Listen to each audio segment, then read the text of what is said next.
संस्थापकाय च धर्मस्य सर्वधर्मस्वरूपिणे अवतारवरिष्ठाय रामकृष्णाय ते नमः। श्री श्री रामकृष्ण लीला प्रसंग भाग 2 चैप्टर 1 साधक और साधना। इसका एक जो इम्पोर्टेंट पॉइंट हम डिस्कस कर रहे थे, शरत महाराज कहते हैं कि हम सबको इस जगत में भ्रम एक ही तरह का क्यों दिखाई देता है। एक्चुअली देखिए कि यह जो प्रश्न है, दो कॉम्प्लीमेंटरी क्वेश्चंस है हमारे सामने। एक तो है कि जागृत अवस्था में हम सबको एक ही तरह की अनुभूति होती है, यह एक हमारे सामने प्रश्न है। और दूसरा प्रश्न है कि यदि ब्रह्मन ही सब कुछ है तो फिर हमको यह वैविध्य क्यों दिखता है इस जगत में।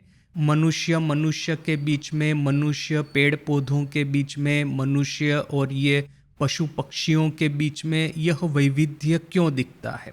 यदि ब्रह्मन ही सब कुछ हुए हैं, या तो फिर कहेंगे सिर्फ ब्रह्मन ही है और कुछ नहीं है, जो कुछ भी है वह सब ब्रह्म ही है, तो फिर ये ब्रह्मन और माया, ब्रह्मन ही है माया नहीं है।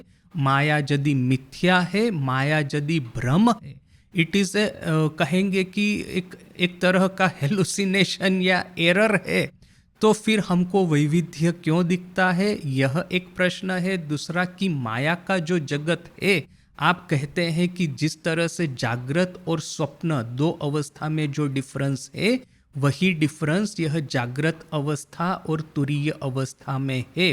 तो यदि ऐसा होगा तो जैसे कि हम सबके स्वप्न अलग अलग होते हैं, स्वप्नों में कोई कंसिस्टेंसी नहीं होती है, स्वप्न में कोई एक रूपता नहीं होती है, तो फिर ये जागृत अवस्था में इतना सारा कंसिस्टेंसी, इतना सारा एक लॉजिकल प्रोसेशन जो हमको दिखाई देता है, लॉजिकल प्रोसेशन ऑफ इवेंट्स, ये कर्म का सिद्धांत जो है वो जो हमको दिखाई देता है जागृत अवस्था में, ऐसा क्यों। यानी कि यह दोनों कॉम्प्लीमेंटरी क्वेश्चन है। इस क्वेश्चन का एक उत्तर हमने कल देखा भी था कि जिस तरह से स्वप्न में इनकंसिस्टेंसी जो है वो तो एकदम स्पष्ट दिखाई देती है, किंतु जागृत अवस्था में जो इनकंसिस्टेंसी है वो बड़ा ही रेयरली दिखाई देता है, और कुछ भाग्यवान लोगों को ही दिखाई देता है, और जिनको दिखाई देता है उसमें से कुछ अल्प ही है जो कि इस कंसिस्टेंसी का सहारा लेकर के वैराग्य के जगत में पदार्पण करे। अभी जैसे कि ये सब जग विख्यात घटनाएं हैं, भगवान बुद्ध को जब अपने घर से बाहर निकले तब उनको यह इनकंसिस्टेंसी ये दिखाई देना शुरू हो गई। वृद्ध व्यक्ति दिखाई दिया, बीमार व्यक्ति दिखाई दिया, मृत व्यक्ति दिखाई दिया। तो भगवान बुद्ध सोचते हैं यह जो मेरी युवानी है, यह जो मेरी धन संपत्ति है, यह जो सुख और वैभव जिसमें मैं पल बढ़ा रहा हूँ, यह सब चंद दिनों के लिए ही तो है, यह सब तो क्षण भंगुर ही तो है। इसके बाद में क्या, मैं भी वृद्ध हो जाऊंगा, मैं भी बीमार हो जाऊंगा, मैं भी मृत्यु पाऊंगा, मेरा भी मृत्यु होगा। तो क्या यह जीवन मृत्यु की ओर सतत धावित हो रहा है, उसमें मैं क्या शाहमृग की तरह, वो जो ऑस्ट्रिच की तरह अपना सर जो है रेती में डाल करके छुप करके अपने को संभाल करके बच करके रहूंगा, छुप करके रहूंगा क्या मृत्यु से। ठाकुर की जैसे कि कल हमने वो कहानी देखी थी, 3 तरह की मछलियां होती है, वो जाल में फंसती है, वो मछुआरे की जाल में फंसती है।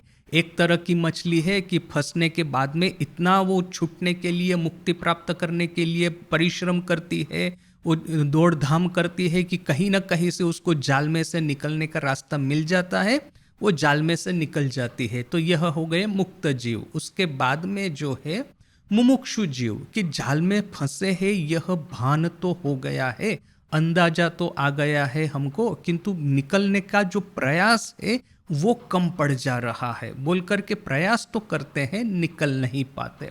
और तीसरे है बद्ध जीव, जो कि यह समझने के बावजूद कि हम जाल में फंसे हैं, वो रेती में अपना मुंह छुपा के रहेंगे। यह सोचते हैं कि यदि हम मछुआरे से छुप करके रहेंगे तो मछुआरा हमको छोड़ देगा, किंतु ऐसा तो होने वाला नहीं है।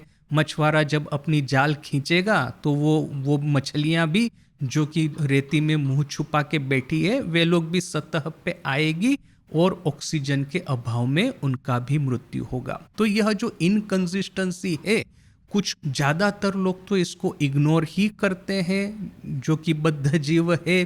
कुछ कुछ लोगों को पता चल जाता है कि हाँ, इस जागृत अवस्था में भी, यह स्वप्न अवस्था में तो बहुत ज्यादा इनकंसिस्टेंसी है, किंतु जागृत अवस्था में भी यह डिसकंटिन्यूइटी है।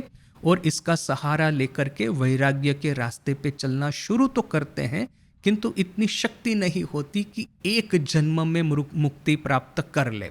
और तीसरे होते हैं अल्पसंख्यक, जो कि परिश्रम करके एक ही जन्म में मुक्ति प्राप्त कर लेते हैं। तो देखिए कि यह हमने पूरा एनालिसिस कल एक देखा था कि इनकंसिस्टेंसी जिस तरह से स्वप्न अवस्था में है वैसे ही जागृत अवस्था में भी दिखाई देगी।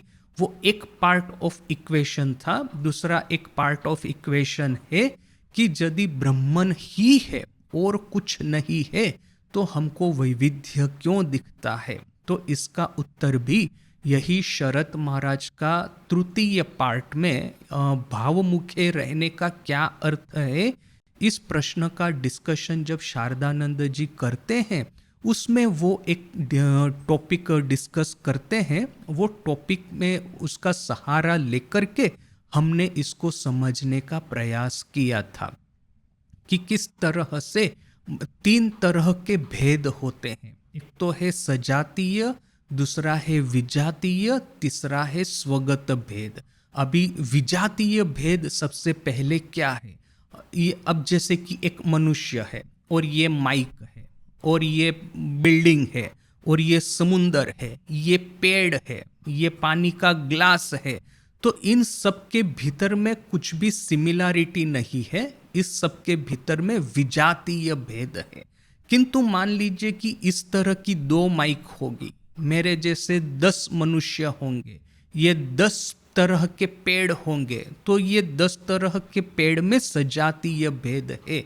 अर्थात कि एक ही स्पीसीज के डिफरेंट डिफरेंट स्पेसिमेंस है। 10 तरह के मनुष्यों में सजातीय भेद होगा। सभी तो मनुष्य ही है किंतु अलग अलग तरह के मनुष्य है। ये जो भी कहिए आप कि एक ही स्पीसीज के जो डिफरेंट डिफरेंट एग्जाम्पल है उसको आप सजातीय भेद कहेंगे। तो देखिए कि ब्रह्मन के भीतर में ना ही विजातीय भेद है ना ही सजातीय भेद है, इस अर्थ में कि विजातीय भेद हो ही नहीं सकता। ऐसा नहीं हो सकता कि पृथ्वी पे ब्रह्मन की हम ब्रह्म साक्षात्कार के लिए प्रयास कर रहे हैं तो ये कोई दूसरा ग्रह है, उसमें दूसरे तरह के जो ये एलियन रेसेस जो होती है एक्स्ट्रा टेरेस्ट्रियल, तो वे लोग कहीं शैतान की आराधना कर रहे हैं। आराधना यदि करनी ही है, यदि साक्षात्कार कहीं पे किसी को करना ही है तो ब्रह्म साक्षात्कार ही होगा, क्योंकि ब्रह्मन ही एकमात्र है जो कि अल्टीमेट रियलिटी है। ऐसा हो ही नहीं सकता कि ब्रह्मन के अलावा ऐसा कोई एंटिटी है जिसकी आराधना या तो फिर जिसका साक्षात्कार करने के लिए प्रयास किया जाए। हाँ, लोग शैतान की आराधना करते हैं, 1000 देवी देवताओं की आराधना करते हैं, किंतु फिर वो ब्रह्मन के ऊपर में माया का आवरण लग करके जो फिर ये वैविध्य प्रकट होता है उसी के एक एक अंश है। अदरवाइज ब्रह्मन जो है अल्टीमेट रियलिटी वो एक ही है। दैट मीन्स कि there is only one species. जैसे कि पृथ्वी पे एक ह्यूमन स्पीसीज है, फिर ये हॉर्स स्पीसीज है, फिर ये एप स्पीसीज है, ये पशु पंखी है, ये डिफरेंट डिफरेंट स्पीसीज है। तो किंतु ब्रह्मन इज ओनली वन स्पीसीज है, ब्रह्मन एक ही है, ब्रह्मन के अलावा और कुछ नहीं है। तो विजातीय भेद नहीं हो सकता, सजातीय भेद नहीं हो सकता, इस अर्थ में कि जैसे में मनुष्य ह्यूमन स्पीसीज के 10 लोग हैं तो स्पीसीज तो एक है किंतु स्पेसिमेन जो है वो 10 अलग अलग है। तो ब्रह्मन में स्पीसीज भी एक है, स्पेसिमेन भी एक है, अर्थात कि ब्रह्म रूपी जो अल्टीमेट रियलिटी एक ही है, एक के अलावा और कोई रियलिटी नहीं, और 10 तरह के ब्रह्मन नहीं, न पृथ्वी का ब्रह्मन अलग, ये मार्स का ब्रह्मन अलग, या तो फिर इवन पृथ्वी पे जो विभिन्न विभिन्न धर्म है, सब लोग आज चिल्ला करके कहते हैं कि हम जिस देवी देवता की पूजा करते हैं, हम जिस अल्टीमेट रियलिटी प्राप्त करने का प्रयास करते हैं, वही सर्वश्रेष्ठ है। और फिर स्वामी जी कहते हैं ना कि ये दो ट्राइबल लोग, पहले के हजारों साल पहले की जो कहानी, वैसे तो अभी भी आज भी वही है कहानी, कि दो ट्राइब झगड़ा करती है, जो ट्राइब जीत जाती है उसके देवता भी जीत जाते हैं, और जो हारी हुई ट्राइब के देवता के ऊपर में अब फिर माइथोलॉजी जो लिखी जाती है, पौराणिक कहानियां जो लिखी जाती है, किंवदंतियां जो लिखी जाती है, उसमें क्या होगा कि विजेता ट्राइब जो है उसके देवता ने हारी हुई ट्राइब के देवता पे आक्रमण किया, उनको हरा दिया। तो ऐसा करके ये सब पौराणिक घटनाएं लिखी जाती है। किंतु ब्राह्मण के बारे में यदि देखें तो ब्राह्मण एक ही है। ऐसा नहीं कि क्रिश्चियन लोगों का ब्राह्मण अलग, ये हिंदू लोगों का ब्राह्मण अलग, ये सिख बौद्ध लोगों का अलग, ऐसा नहीं। आप यदि कहेंगे कि हाँ ब्राह्मण ही है, ब्राह्मण के अलावा और कुछ नहीं, विजातीय भेद हो ही नहीं सकता, तो प्रश्न होगा सजातीय भेद है कि नहीं है, जो कि मच मोर लॉजिकल आज हमको लगता है। ये शैव है तो भगवान शिव की आराधना करते हैं, ये शाक्त है तो ये देवी की आराधना करते हैं, ये क्रिश्चियन है तो वो उनका जो भी कुछ है, ये फादर इन हेवन, ये जीसस, ये होली घोस्ट, ये ट्रिनिटी, उसकी आराधना करते हैं। ये जो इजिप्शियंस थे फेरोस के समय में, वो अपने देवी देवता रा और ये आइसिस, उसकी आराधना करते थे। तो फिर हमको लगेगा कि जिस तरह से देवी देवता अलग अलग है, तो वैसे ही क्या ब्राह्मण अलग अलग है? ये हिंदुओं का अलग, ये इनका अलग, शाक्त का अलग, शैव का अलग, वेदांतियों का अलग, तो भी नहीं। ना ही विजातीय भेद, ना ही सजातीय भेद। किंतु ये जो स्वगत भेद है, वो स्वगत भेद ब्राह्मण में है, इस अर्थ में कि देखिए कि एक समुंदर में बहुत सारी लहरें उठती है, प्रत्येक लहर का अपना नाम और रूप अलग होता है, साइज शेप अलग अलग होते हैं, उसकी हाइट, उसकी स्ट्रेंथ, उसमें जो मास ऑफ वाटर जो है, क्वांटिटी ऑफ वाटर जो है, वो शायद अलग अलग होगी, शायद नहीं पक्का है कि प्रत्येक लहर में, यहाँ पे ये आश्रम तो समुंदर के किनारे ही है, तो हमारा जो एक बिल्डिंग है, लाइब्रेरी बिल्डिंग, समुंदर के एग्जैक्ट ऑपोजिट में है। तो कभी कभी मैं वहाँ पे छत पे जाके टहलता हूँ, तो मैं वहाँ छत से देखता हूँ। अभी मैं समुंदर के किनारे जब टहलता हूँ तो क्या, एक तो फ्लैट तरह का समुंदर दिखता है ना, और जो लहर, एक ही लहर दिखेगी जो कि नज़र के सामने आ रही है। किंतु ये बिल्डिंग की छत के ऊपर में से तो समुंदर में बहुत सारी लहरें दिखेगी, सामने आ रही लहर भी और पीछे में आ रही लहरें भी। तो उस समय यह जो तथ्य है वेदांत का, एकदम स्पष्ट प्रतिभासित होता है कि आप थोड़ा सा दूर देखेंगे तो शांत प्रशांत समुंदर दिखाई देता है, किंतु जैसे जैसे किनारे की ओर आपकी नजर आना शुरू होगी, कितने सारी लहरें और विभिन्न विभिन्न शेप की, विभिन्न विभिन्न वो उसका साइज की, वो क्वांटिटी, उसमें वाटर क्वांटिटी कितनी है, इस तरह की लहरें आपको समुंदर के किनारे आकर के टकराती हुई सी दिखेगी।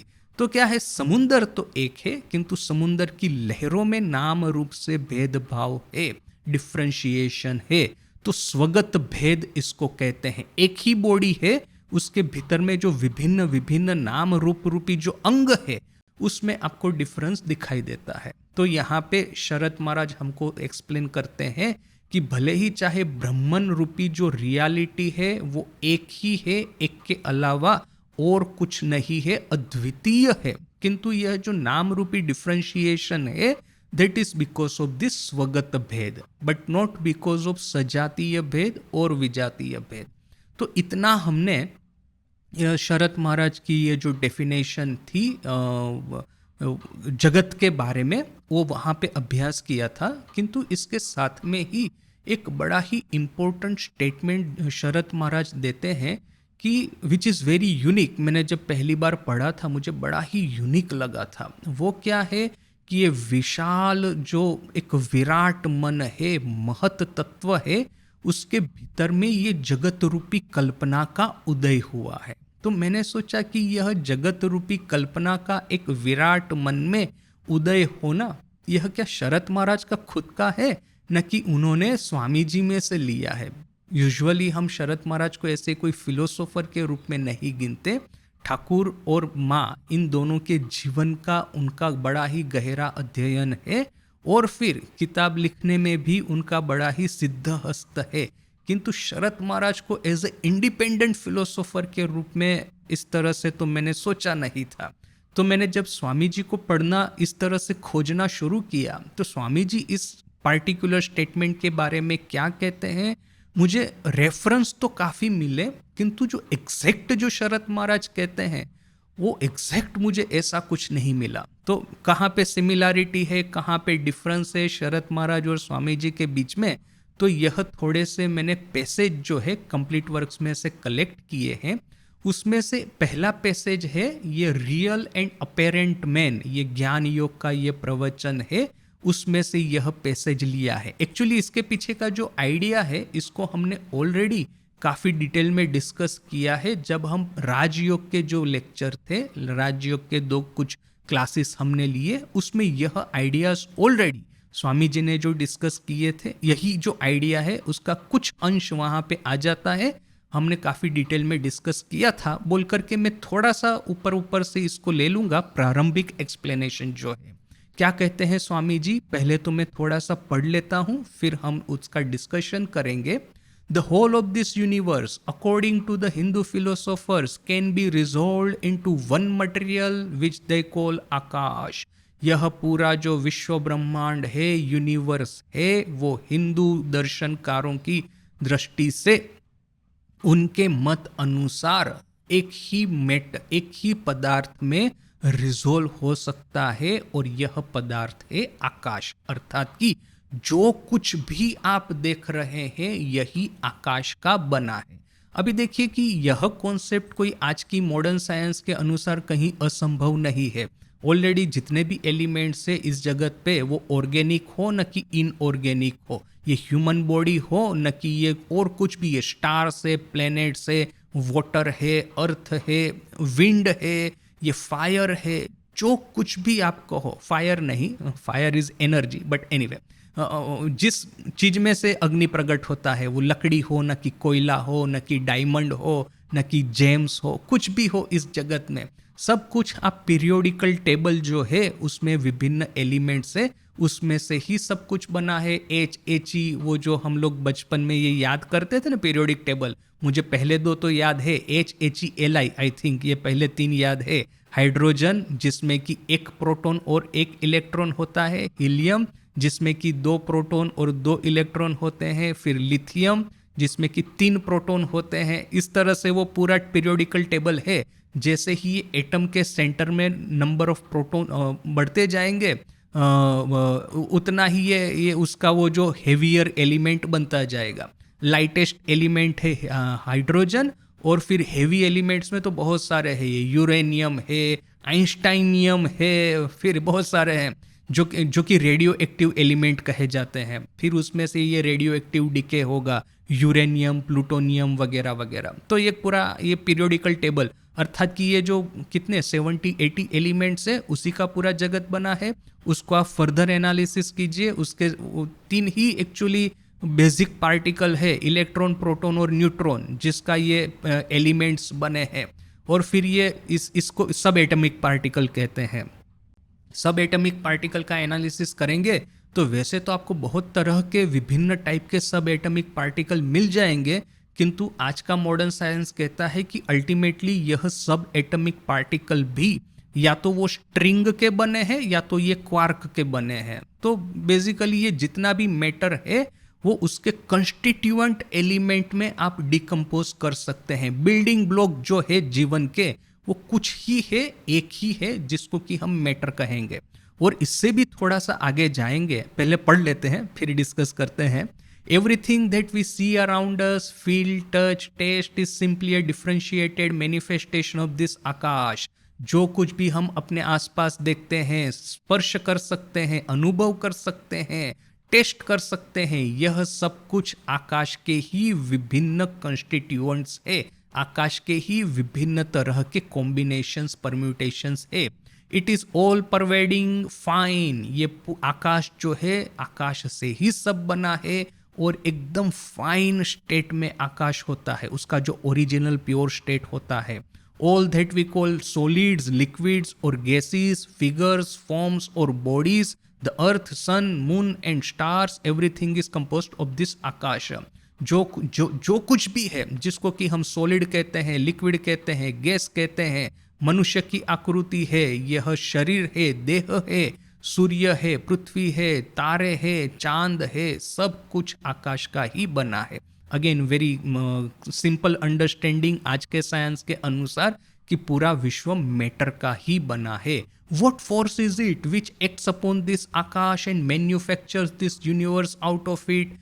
किंतु यह आकाश में से जो विश्व का जो गठन हुआ, विश्व जो वर्ल्ड बिल्डअप हुआ, उसके पीछे में कोई तो एनर्जी या तो फोर्स तो चाहिए. वो फोर्स क्या है? तो कहते हैं along with akasha exist universal power.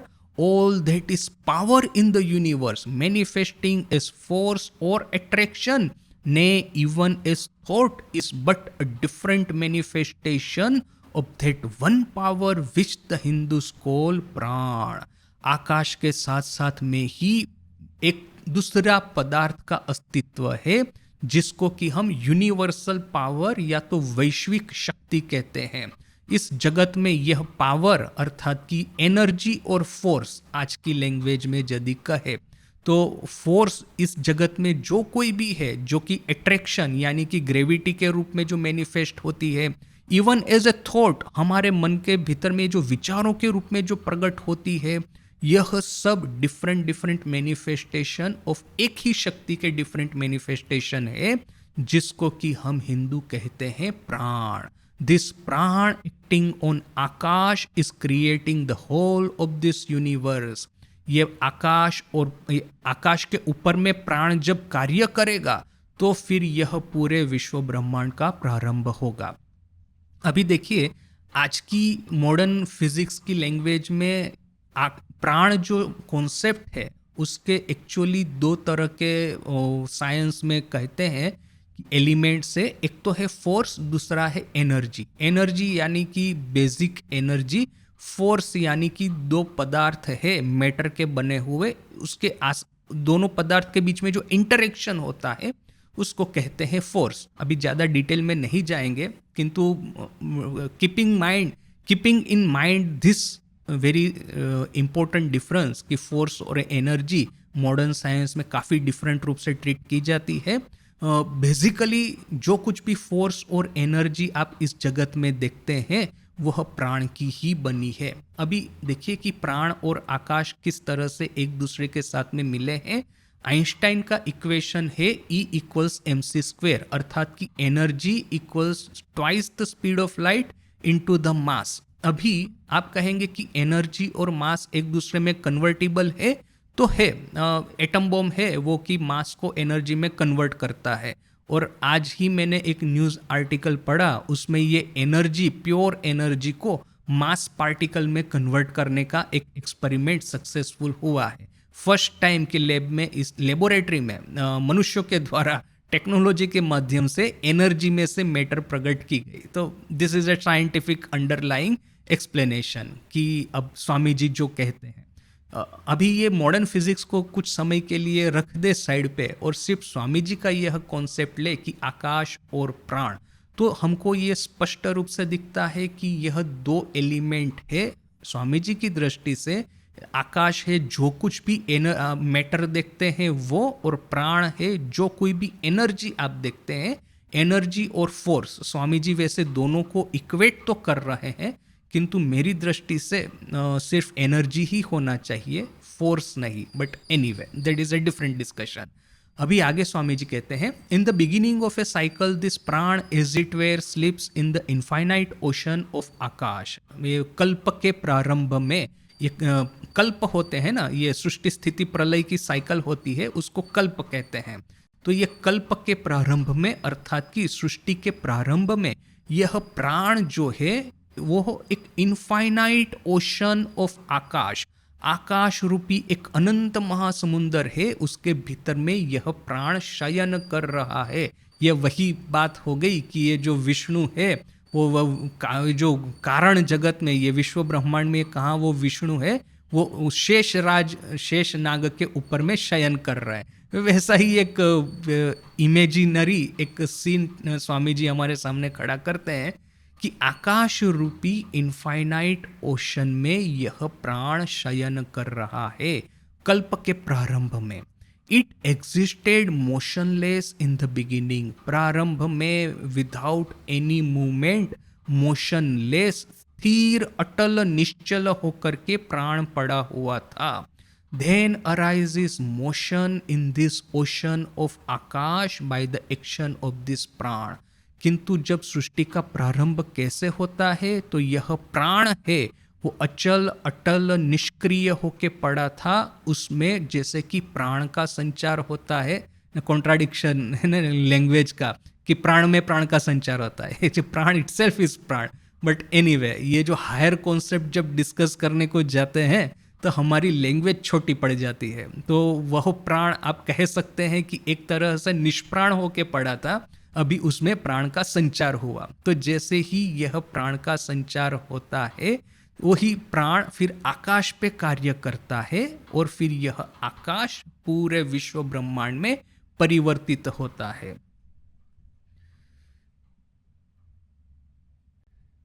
And this pran begins to move, to vibrate. Out of this ocean come the various celestial systems, suns, moons, stars, earth, human beings, animals, plants, and the manifestation of all the various forces and phenomena.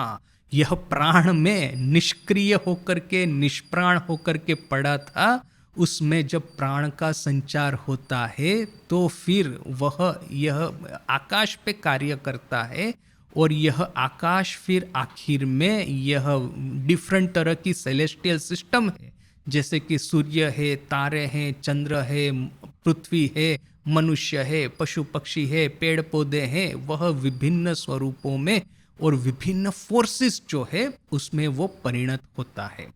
Every manifestation of power therefore according to them is this prana, अर्थात कि यह ऋषि मुनियों की दृष्टि से ये शक्ति का जितना भी यह प्रादुर्भाव है, यह मैनिफेस्टेशन है, वह प्राण का ही मैनिफेस्टेशन है।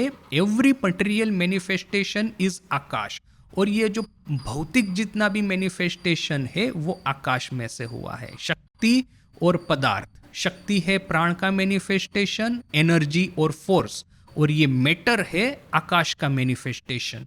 When this cycle will end, all that we call solid will melt away into the next form, the next finer or the liquid form, that will melt into the gaseous, and that in finer and more uniform heat vibrations, and all will melt back into the original Akash, and what we now call attraction, repulsion and motion will slowly resolve into the original Pran. जब इस कल्प का अंत आएगा, जब यह प्रलय प्रारंभ होगा, तब जितने भी पदार्थ है, अब स्वामी जी यह जो अपना जो ओरिजिनल वैदिक कॉन्सेप्ट है ना, कि ये आकाश, आकाश में से पृथ्वी, पृथ्वी में से जल, ये जो पूरा है पंच महाभूत जिसको कहते हैं, वो एक के बाद एक कैसे प्रकट हुए, तो स्वामी जी उसी स्टेप के माध्यम से कहते हैं कि ये जब ये प्रलय प्रारंभ होगा तो ये आकाश जो है, मैटर जो है, वो जल में परिणत होगा, लिक्विड फॉर्म में, फिर वो गैस में परिणत होगा अर्थात कि वायु में, और फिर ये वायु जो है वो धीरे धीरे करके ये हीट, वो वाइब्रेशन है, उसमें परिणत होगा। तो क्या है कि और फिर ये जो हीट वाइब्रेशन है वो तन्मात्रा है जो उसमें परिणत होंगे। तन्मात्राएं, सर्वप्रथम तन्मात्रा जो है आकाश, उसमें परिणत होगा। अभी देखिए ये पूरा जो कॉन्सेप्ट है यह स्वामी जी वेदांत और सांख्य, बेसिकली सांख्य का ये जो सृष्टि का ये जो प्रारंभ है उसके बेस के ऊपर में लेते हैं। वेदांत ने भी इसी के आधार पे लिया है, किंतु स्वामी जी वेदांत या सांख्य की कॉम्प्लेक्सिटी को थोड़ा सा हटा करके ये मॉडर्न साइंस जो है उसके साथ में मिलाना चाहते हैं। इसका एक परिणाम यह आया है कि स्वामी जी का ये जो एक्सप्लेनेशन है उसमें फोर्स और एनर्जी, जो कि आज के मॉडर्न साइंस में एकदम फंडामेंटली डिफरेंट गिनी जाती है, वो दोनों को जैसे ना कि स्वामी जी में मिक्स हुआ सा दिखता है। तो यह एग्जैक्टली मॉडर्न साइंस की दृष्टि के अनुसार भी स्वामी जी की डेफिनेशन जो है वो फिट नहीं बैठती। और फिर यदि आप वेदांत या सांख्य के साथ में इसको कंपेयर करेंगे तो उनकी यह जो एक्सप्लेनेशन है किस तरह से पुरुष और प्रकृति दोनों के मिलन से सर्वप्रथम महत तत्व प्रकट हुआ, महत तत्व में से अहंकार प्रकट हुआ, अहंकार के ये जो सात्विक जो पार्ट है, सात्विक राजसिक पार्ट, उसमें से मन प्रकट हुआ, पंच ज्ञानेन्द्रिय पंच कर्मेंद्रिय, और फिर उसका जो तामसिक राजसिक पार्ट है उसमें से ये तन्मात्राएं और यह पंच महाभूत प्रकट हुए। तो उसको भी ना एग्जैक्टली फॉलो नहीं करता, ऊपर ऊपर से करता हुआ सा दिखता है। किंतु आप ट्रेडिशनल सांख्य और वेदांत का स्टडी करेंगे तो स्वामी जी का एक्सप्लेनेशन आपको थोड़ा सा डिफरेंट लगना शुरू होगा। तो यह जब मैं पढ़ता था ओरिजिनली पहली बार, तो मुझे यह प्रश्न सतत होता रहता था कि स्वामी जी किसको एग्जैक्टली फॉलो कर रहे हैं। क्या अपनी ये जो हिंदू कॉस्मोलॉजी है जो कि सांख्य और वेदांत में कही गई है कि क्रिएशन ऑफ यूनिवर्स इस तरह से होता है, क्या उसको फॉलो कर रहे हैं न कि मॉडर्न साइंस को फॉलो कर रहे हैं जो कि कहता है कि बेसिकली मैटर एनर्जी एक ही है, किंतु जब ये ग्रॉस लेवल पे जब आप आएंगे तो बेसिकली आपको मैटर एनर्जी फोर्स और डायमेंशन स्पेस एंड टाइम, यह आपको 4 बेसिक एलिमेंट्स दिखेंगे। तो यह जो स्पष्टता जो मॉडर्न साइंस में है, इस तरह की स्पष्टता भी हमको स्वामी जी में नहीं दिखती। तो what is basically Swami ji trying to achieve कि ये अपनी ये जो हिंदू कॉस्मोलॉजी है उसका कुछ एलिमेंट्स लेकर के मॉडर्न कॉस्मोलॉजी है उसके साथ में फ्यूज कर देना चाहते हैं। तो इसका अर्थ क्या है? क्या स्वामी जी मॉडर्न लोगों को अच्छे से समझ में आए बोल करके मॉडर्न कॉस्मोलॉजी का सहारा ले रहे हैं, न कि जो शुगर कोटेड ये मेडिसिन। अब मेडिसिन आप लेंगे ना, मेडिसिन का जो टेस्ट होता है बड़ा ही वो बिटर टेस्ट होता है, तो उसके ऊपर में शुगर का आवरण लगा देते हैं। तो ये शुगर वो जो शुगर कोटेड पील जब आप गिलते हैं, जब स्वेलो करते हैं, तो इजीली वो अपनी जिह्वा से वो स्किड होकर के भीतर में चली जाएगी, उसका टेस्ट बिटर नहीं लगेगा। जब भीतर में जाएगी तो ऊपर का शुगर जो है वो लेयर वो मेल्ट हो जाएगा और उसका जो बिटर मेडिसिन है वो अपनी ब्लड स्ट्रीम में फैलेगी, किंतु उसका बिटर टेस्ट हमको मुंह में डालने के समय नहीं लगेगा। तो यह स्वामी जी ये हिंदू कॉस्मोलॉजी को मॉडर्न कॉस्मोलॉजी से शुगर कोट कर रहे हैं, क्या कर रहे हैं? मैंने this is one of the explanation. Ultimate explanation है कि स्वामी जी झूठ तो कुछ बोलेंगे नहीं, किसी को लुभा करके पटा करके कि ट्रिक करके किसी को कुछ एक्सप्लेन करेंगे नहीं। स्वामी जी का यह जो कॉस्मोलॉजिकल कॉन्सेप्ट है क्रिएशन ऑफ द यूनिवर्स, वो ठाकुर की अनुभूति और उनकी खुद की अनुभूति उसी के बेस पे ही होना चाहिए। ऑलरेडी हमको पता है कि ठाकुर को बहुत विभिन्न तरह के दर्शन होते थे। हमको ये भी पता है कि स्वामी जी को ब्रह्म योनि का दर्शन हुआ था, ये inverted triangle, upside down triangle, reverse triangle, जिसमें से कि एक के बाद एक विश्व ब्रह्मांड की उत्पत्ति हो रही थी। तो स्वामी जी को यह सब दर्शन हुए हैं और उसी दर्शन के ऊपर में ही उन्होंने इस तरह से यहाँ से वेदांत से, योग से और मॉडर्न कॉस्मोलॉजी से एलिमेंट्स लेकर के अपनी यह जो यूनिक एक्सप्लेनेशन है उसको एस्टैब्लिश किया है। तो अगेन कि पहला ऑप्शन है कि स्वामी जी सिर्फ हिंदू कॉस्मोलॉजी को ही फॉलो कर रहे हैं, मॉडर्न साइंस का शुगर कोटिंग किया है। यह थियरी मुझे ठीक नहीं लगती, क्योंकि स्वामी जी का जो नेचर है उसके साथ में ये कंसिस्टेंट नहीं है। सत्य रक्षा, सत्य वचन जो है इनका सबसे फंडामेंटल है ठाकुर माँ स्वामी जी का। तो सत्य रक्षा के लिए, सत्य वचन के लिए जो सेकंड एक्सप्लेनेशन है कि यह जो स्वामी जी की एक्सप्लेनेशन है यह ठाकुर के विजन और उनके खुद के विजन के ऊपर में बनी है। तो यहाँ तक हम आए।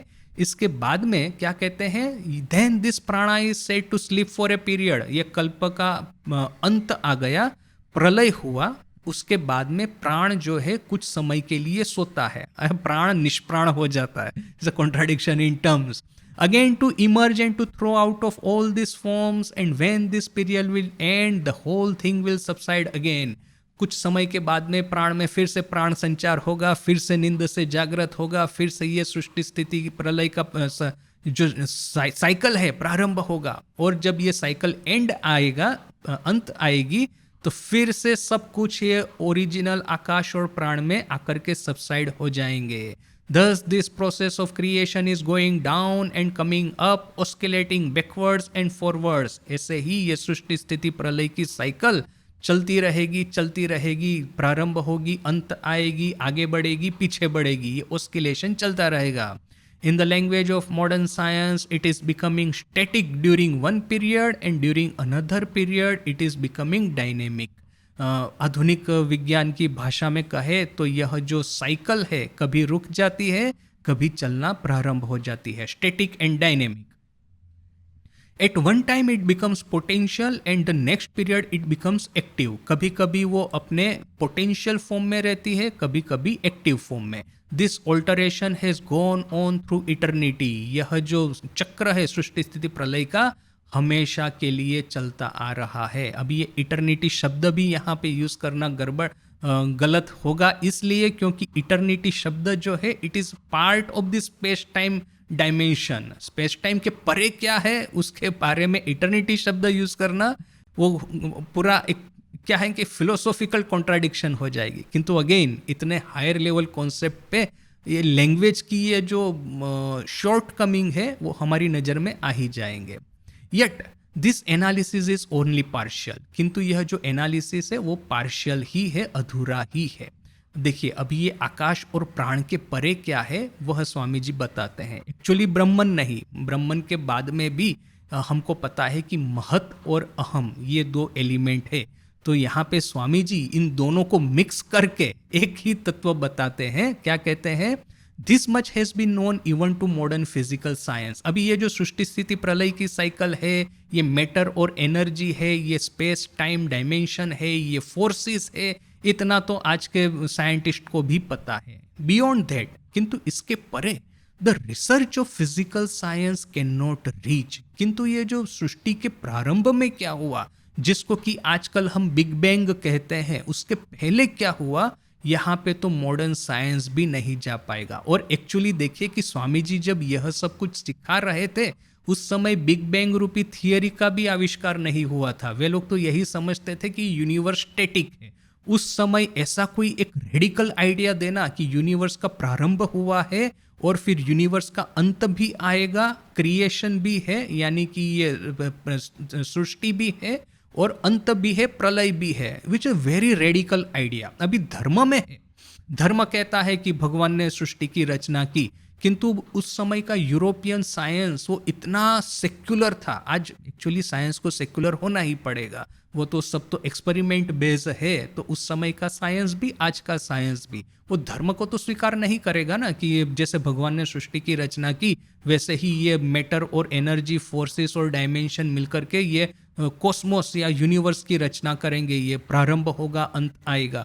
यह तो एकदम असंभव सी बात वे लोग समझते थे। ओनली लेटर ऑन ये आइंस्टाइन की जो डिस्कवरीज है उसके बेस पे धीरे धीरे करके बाद में जो आज की जो मॉडर्न बिग बैंग थियरी है उसका डिस्कवरी हुआ है। वो भी एक बड़ी इंटरेस्टिंग कहानी है, किंतु खैर उसमें जाएंगे तो बड़ी लंबी बात चल जाएगी। किंतु स्वामी जी जब ये कहते हैं कि आज का मॉडर्न साइंस यह तो स्वीकार करता है कि कल्प का प्रारंभ और अंत है, वहां पे he is actually predicting the future कि भविष्य का साइंस स्वीकार करने वाला है, नहीं कि वो 19th सेंचुरी का साइंस स्वीकार करता। But the inquiry does not stop in consequence, किंतु इसके परिणाम स्वरूप कि अच्छा कि सृष्टि और स्थिति और प्रलय तो होता है, क्रिएशन और डिस्ट्रक्शन तो होता है, ये किंतु इसके परे क्या है, प्रारंभ में क्या है, प्रारंभ के पहले क्या था, अंत के बाद में क्या है, ये जो स्पेस और टाइम तो ब्रह्मांड के भीतर में ही है, तो बियॉन्ड स्पेस एंड टाइम क्या है। तो इसके बारे में स्वामी जी कहते हैं we have not yet found that out, we have not yet found that one by knowing which everything else will be known. हमने अभी तक, साइंस ने इस तरह का कुछ भी नहीं खोज निकाला जिसको जानने से सब कुछ जाना जा सकता है। ये हमारा उपनिषद का फेमस स्टेटमेंट कि ऐसा क्या है जिसको जानने से सब कुछ जाना जा सकता है, तो वो तो है ब्रह्मन। किंतु यहाँ पे स्वामी जी ब्रह्मन के पहले जो है या तो फिर ब्रह्मन की बाद की जो एंटिटी है महत, उसके बारे में बात कर रहे हैं। We have not yet found, we have resolved the whole universe into two components, into what are called matter and energy, और what the ancient philosopher of India called Akash and प्राण। हमने ये जो विश्व ब्रह्मांड का जितना भी वैविध्य है सब कुछ मैटर और एनर्जी या तो फिर आकाश और प्राण में हमने लेके तो आए हैं कि हाँ इसी दो चीजों का सब कुछ होना चाहिए, किंतु फिर आकाश और प्राण किससे बने हैं, वो किस में मर्ज हो जाते हैं। तो कहते हैं The next step is to resolve this Akash and प्राणा into their origin। अभी नेक्स्ट स्टेप है कि इवन आकाश और प्राण को भी उसका जो ओरिजिनल तत्व है उसमें लय कर देना है। Both can be resolve into the still higher entity which is called mind. आकाश और प्राण को भी उससे भी परे, उससे भी एक उच्च तत्व है जिसमें ये मर्ज हो जाएंगे, और यह तत्व है माइंड, या तो फिर सांख्य की लैंग्वेज में कहेंगे महत।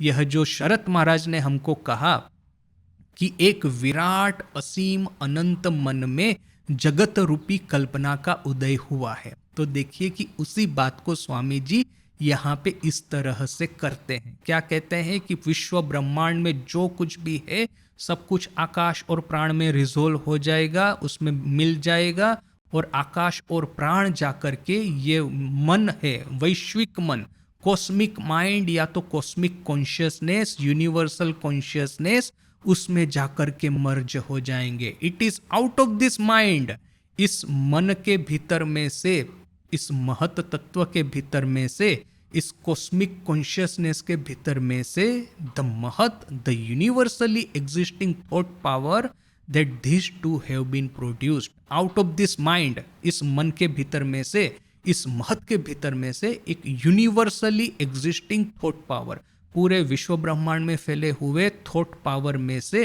आकाश और प्राण का उदय होता है, प्रादुर्भाव होता है। Thought is still finer manifestation of being than either akasha और प्राण। आकाश और प्राण भले ही चाहे सूक्ष्म हो, किंतु सूक्ष्म से भी सूक्ष्मतर है यह थॉट, या तो फिर कहेंगे कि यूनिवर्सल थॉट, या तो कहेंगे यूनिवर्सल कॉन्शियसनेस और mahat. It is thought that spills itself into this two, that splits itself into this two.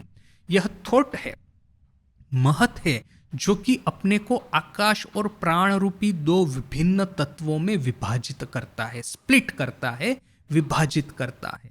The universal thought existed in the beginning and that manifested, changed, evolved itself into this two akasha and prana. ये जो universal thought है, ये cosmic consciousness है, विराट जो है वह सबसे प्रारंभ में उसका ही अस्तित्व था, और उसी में से यह आखिर में चेंज होकर के, मैनिफेस्ट होकर के, इवोल्व होकर के यह दो आकाश और प्राण बने।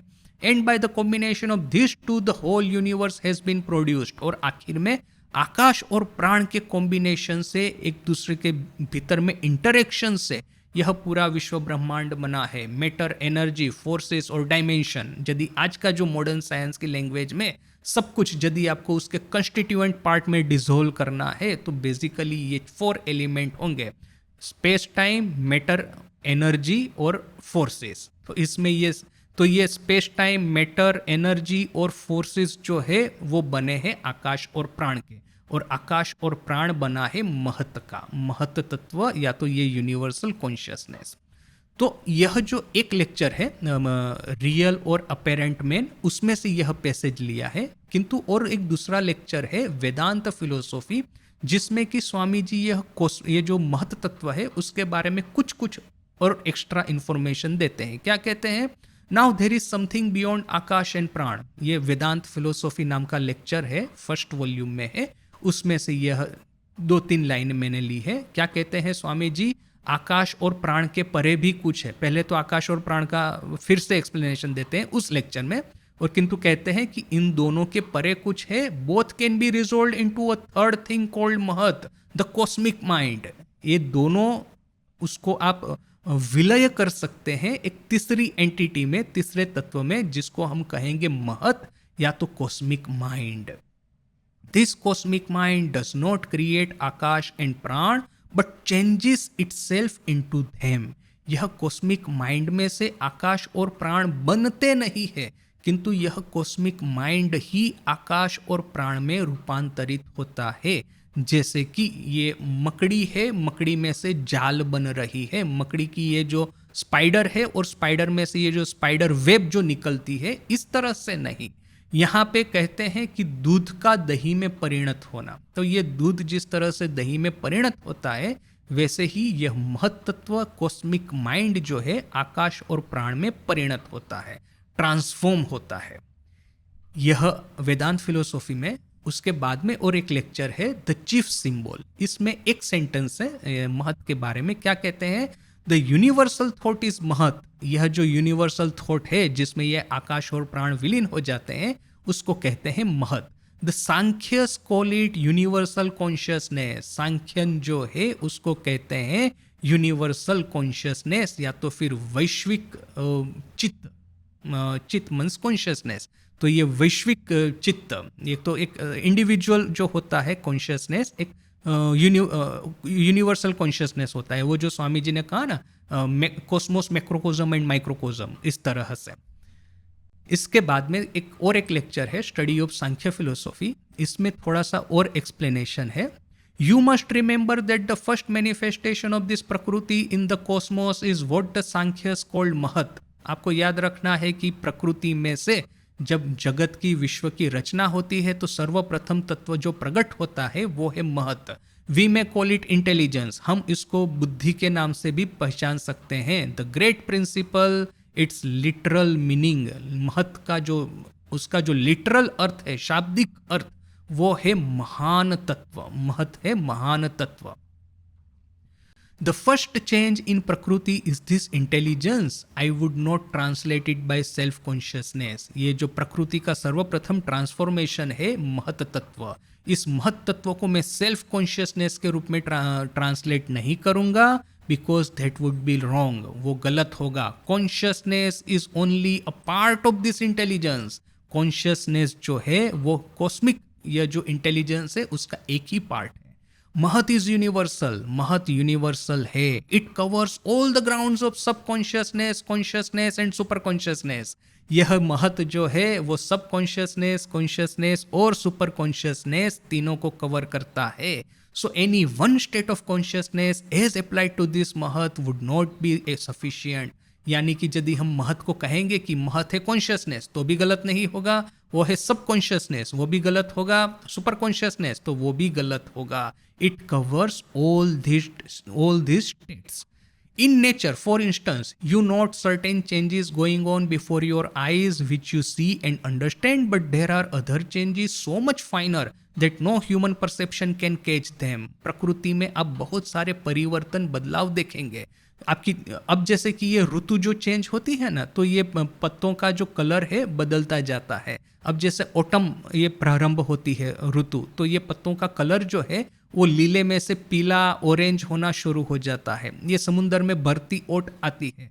हमारा जो एजिंग जो प्रोसेस है, वृद्धावस्था, आप हमारे 2 साल के 3 साल पहले पुराने पिक्चर देखिए और आज का पिक्चर देखिए, आपको स्पष्ट डिफरेंस दिखाई देता है। तो प्रकृति में बहुत सारे बदलाव है जो कि नजर से दिखते हैं, किंतु बहुत सारे बदलाव ऐसे भी है जिसको कि ना ही आप अपनी नज़रों से पहचान पाएंगे, ना ही या टेलीस्कोप या माइक्रोस्कोप से पहचान पाएंगे, ना ही ये फोटो लेकर के पहले वाला फोटो आज का फोटो उसको कंपेयर करके पहचान पाएंगे। इस तरह के बदलाव बड़े ही सूक्ष्म होते हैं।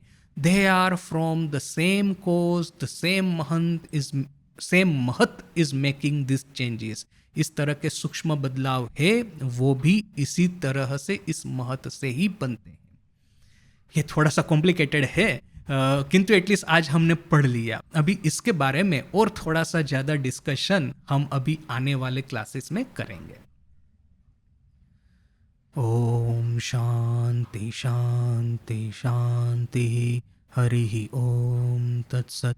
श्री राम कृष्णार्पणमस्तु।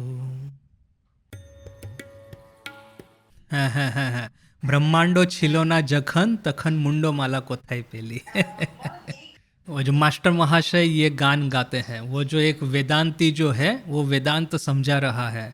तो एक्चुअली ठाकुर का तो बड़ा क्लियर है ना कि ये जो ईश्वरीय तत्व है उसको किसी विज्ञान में आप फिट नहीं बिठा सकते।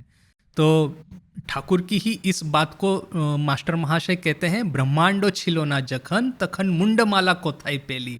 अर्थात कि ब्रह्मांड प्रारंभ होने से पहले तो माँ काली थी, माँ काली यानी कि शक्ति, और ये भगवान शिव यानी कि ब्रह्मन। ये ब्रह्मन और शक्ति दोनों के मिलन से ही तो ब्रह्मांड प्रारंभ होता है। किंतु माँ काली के गले में तो मुंडमाला है, अर्थात कि मनुष्य के कटे हुए सर की माला। तो ब्रह्मांड ही जब नहीं था तो ये मुंडमाला अर्थात कि मनुष्य के कटे हुए सर की माला कहाँ से मिली? क्योंकि मनुष्य तो ब्रह्मांड के प्रारंभ होने के बाद में ही प्रारंभ होते हैं, माने उनका जन्म होता है। तो जब अब मास्टर महाशय ने ऐसा कहा तो सामने वाला जो वेदांती बड़ा गुस्सा हो गया। वो कहता है कि ये सब बातें छोड़ो, वेदांत अलग है और ये अलग है। किंतु देखिए कि ये आपकी बात सही है। वेदांत, ये जो हिंदू कॉस्मोलॉजी या मॉडर्न साइंस, हम जितना भी इसको स्टडी करें, अल्टीमेटली ईश्वर किस तरह से कार्य करते हैं, क्यों करते हैं, कैसे करते हैं, उसका 100% अंडरस्टैंडिंग हमको कभी नहीं मिलेगा।